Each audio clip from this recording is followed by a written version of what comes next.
You're listening to The Voluntary Life, where you can hear ideas for finding freedom in an unfree world. Visit thevoluntarylife.com to connect with the show and hear all past episodes. Here's your host, Jake. Hi, it's Jake here. Welcome to The Voluntary Life. This week's episode is part 2 on dealing with manipulative people, and it's a continuation of my review of some of the ideas in a book called In Sheep's Clothing by George K. Simon. Before we get to that though, I just want to remind you that you can get bonus episodes of The Voluntary Life by becoming a supporter of the show on Patreon. And to find out more about that, you can check the link that I've put in the show notes, which you'll be able to see directly in your podcast player, or you can go to my website, thevoluntarylife.com, or directly to my Patreon page, which is patreon.com/thevoluntarylife. I'm now releasing bonus episodes every week, and there's loads of other rewards that you can get by becoming a patron, so find out more on those links. So on to this week's show. In part 1 of my review and commentary about dealing with manipulative people, I talked about some of the interesting ideas in the book In Sheep's Clothing by George K. Simon. And if you haven't heard that episode, I recommend checking it out first. So I covered his ideas about what it is that motivates manipulative people, and his emphasis on really not getting too bogged down in intellectualizing the internal life of manipulative people. But if you want to defend yourself against them, you really just have to understand that their key motivation is to win, and that they hate submitting to anything, to principle or authority or anything else. And I also explained some common misconceptions about manipulative people that the author identifies in that book. In particular, the idea that they have low self-esteem and things like that. He suggests actually that manipulative people have extremely high self-esteem, but low self-respect. And he provides some interesting anecdotes and examples of manipulative behavior so that you can recognize what does manipulation look like. So in this episode, I want to talk more about what manipulative people actually do, what their tactics are, and what you can do to defend yourself against those tactics. The book also outlines a whole list of different tactics that manipulative people use, which is just kind of useful as a reference for the kind of things to look out for. I won't go into detail on all of them, but I'll just give you some of the examples of ways in which unethical people try to exert covert aggression in their relationships. An obvious one is lying, either by distortion or omission. The two favorite ways are guilt tripping and shaming. And that is essentially using the conscientiousness of other people against them. So the thing about manipulative people is, if they're really unethical, then they lack conscience, and they also don't have an ethical framework to work to. So they're looking for an advantage in the way that they tackle other people. And if they see that you do have a conscience and that you do have ethics, then they try to use that against you by essentially trying to make you feel guilty or trying to make you feel ashamed.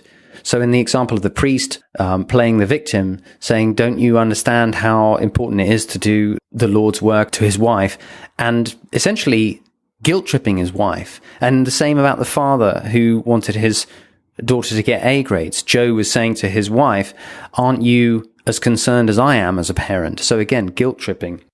Another tactic is simple denial. If manipulative people get caught out, they just deny what they're doing. And the psychologist who wrote this book makes an important distinction between denial in the psychological sense, which is to do with someone who can't face up to reality, and straightforward denial in the way that manipulative people do it, which is just simply lying about what they're doing, just denying their actions. So you have to be careful dealing with manipulative people, because even if you catch them and point out what they're doing, they will just simply deny it and see if you're confused enough to not follow through. I'll just briefly read through the list of some of the other kinds of tactics that they use. Selective attention or inattention, essentially not paying attention when they don't want to, when it doesn't work for them in a discussion. Diversion, redirecting your attention, especially when they get caught. Evasion, covert intimidation, that is when you make veiled or implied threats. Playing the victim, And this is an interesting one, especially because it convinces you, if you're dealing with a manipulative person, you're the real victim, but the manipulative person convinces you that the manipulator is in fact the victim. So it really messes with the head of the people who are being manipulated. And he gives an example of this, of a husband who really abuses his wife, and when she wants to leave him, he feigns a suicide attempt. And this is essentially him playing the victim and manipulating her, trying to guilt her into staying. Vilifying the victim, which puts the victim on the defensive while masking the aggression of the manipulative person. Playing the servant role, that's again very similar to the priest story that I told.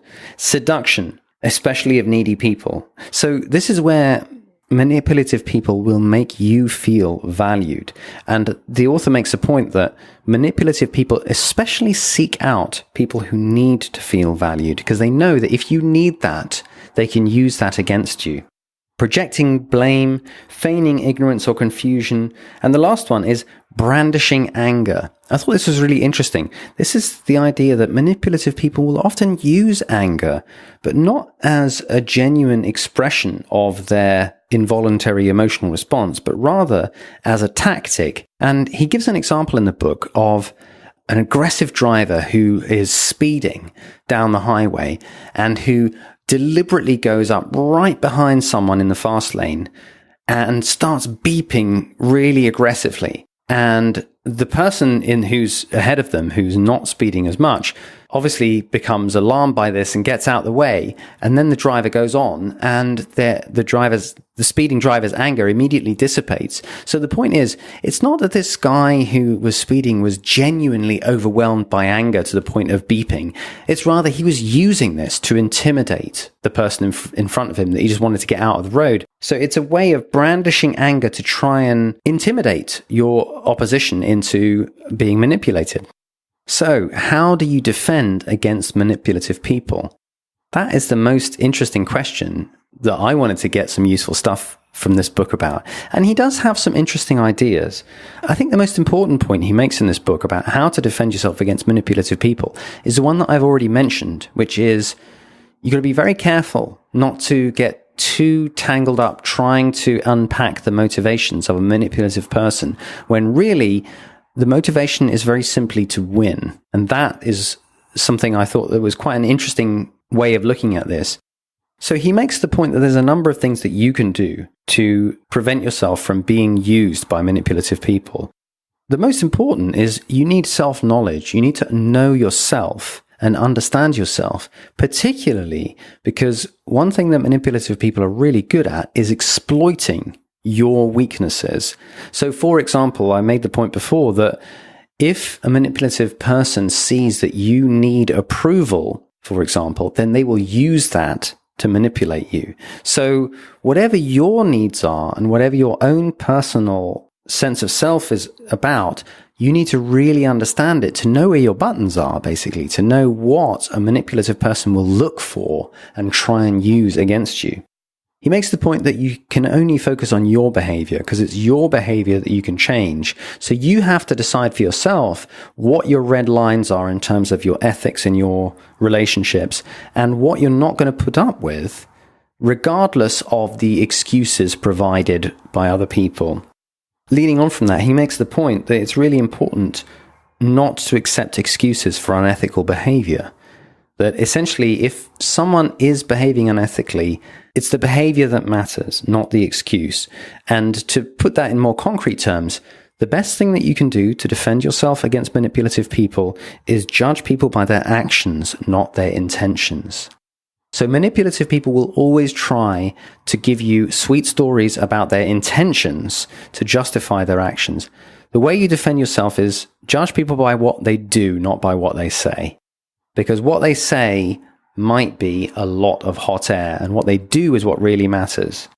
The last point that he makes about dealing with manipulative people is one that I thought was very interesting and quite an insightful idea. So he makes the point that if you have to deal with manipulative people, you've got to understand that they need to win.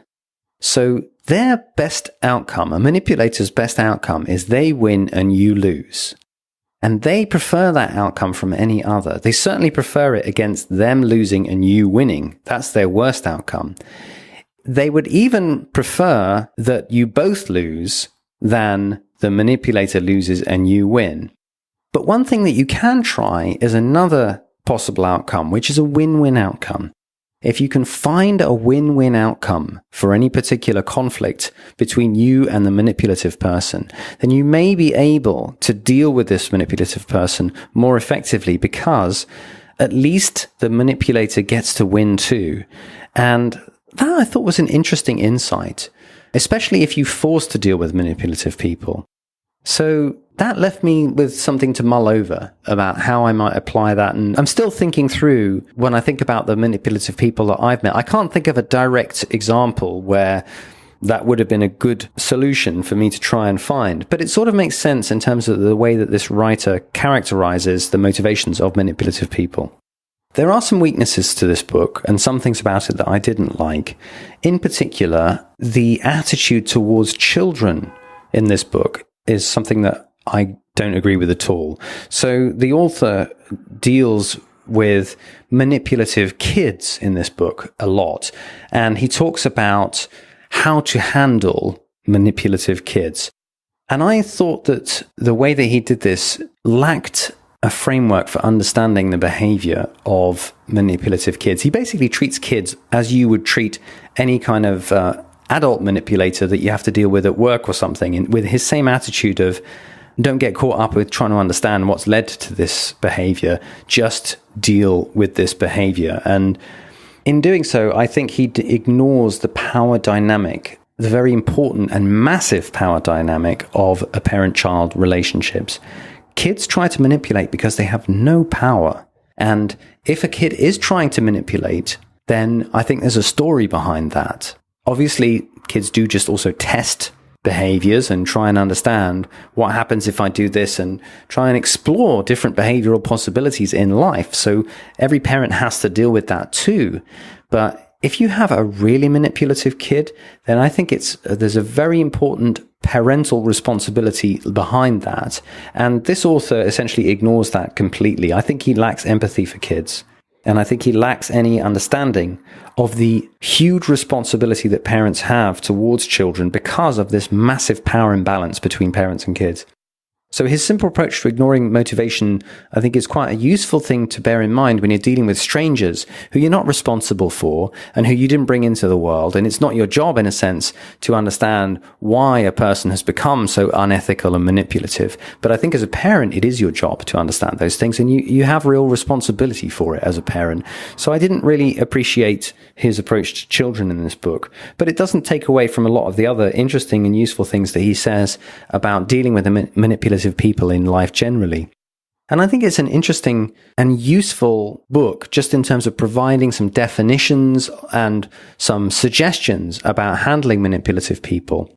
There's a particular kind of philosophy, the sort of relativistic and postmodernist approach to ethics, that is very popular these days, which sees all interaction between people, all communication between people as essentially a power struggle, a win-lose situation. And if you view all human interaction as win-lose and all discussion as essentially a power struggle, then of course you're going to just try and manipulate, because if you don't have any ethical framework, and if you don't think there is any such thing as objective truth or objective ethics, then you will approach life as a power struggle, and you will simply be motivated to win. So unfortunately, there are a lot of people who promote manipulative behavior through the deepest level of their philosophy.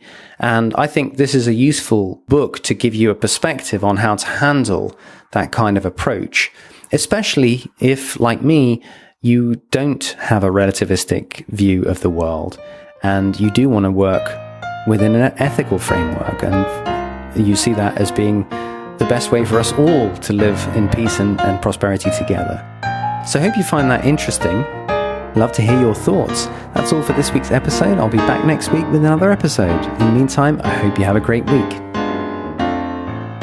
Thank you for listening to The Voluntary Life. If you like this podcast, please show your support by becoming a patron of The Voluntary Life on Patreon. Your support will help to grow and improve the show, and you'll get access to a treasure trove of rewards, including bonus episodes. Visit thevoluntarylife.com to learn more.